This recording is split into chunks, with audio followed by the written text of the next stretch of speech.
La lune exécrable déjà sur le déclin luit faiblement et, de ses minces cornes, ferait un chemin à sa lumière à travers le feuillage mortel des grands upas de la vallée de Nice. Mais elle n'en atteint pas les profondeurs, là où se meuvent des formes qu'il vaut mieux ne pas voir. Une végétation luxuriante en couvre les pentes.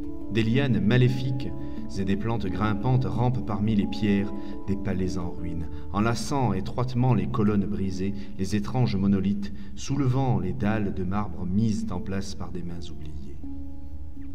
De petits singes sautillent dans les arbres gigantesques qui poussent au milieu des cours effondrées, tandis que des serpents venimeux et des créatures squameuses dépourvues de nom entrent et sortent en ondulant des cryptes profondes. Vastes sont les pierres endormies sous leur couvre-lit de mousses humides, et puissants étaient les murs dont elles sont tombées. Leurs bâtisseurs les avaient érigés pour toujours, et en vérité ils font encore noble usage, car le crapaud gris a élu domicile juste en dessous. Tout au fond de la vallée court la rivière Tom, dont les eaux limoneuses sont chargées d'herbe. Elle jaillit de sources ignorées et traverse des grottes souterraines. Aussi, le démon de la vallée ignore-t-il pourquoi ces flots sont rouges et où ils vont. Le génie qui habite dans les rayons de la lune lui parla, disant « Je suis vieux et j'oublie tant de choses.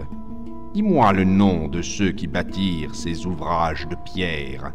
Parle-moi de leur apparence et de leur agissement. » Et le démon répondit « Je suis le souvenir et la science du passé, mais familière. Mais moi aussi, je me fais vieux. Ces êtres étaient comme les eaux de la rivière Tom, incompréhensibles. De leurs actes, je ne me rappelle rien. Ils n'avaient pas grand sens.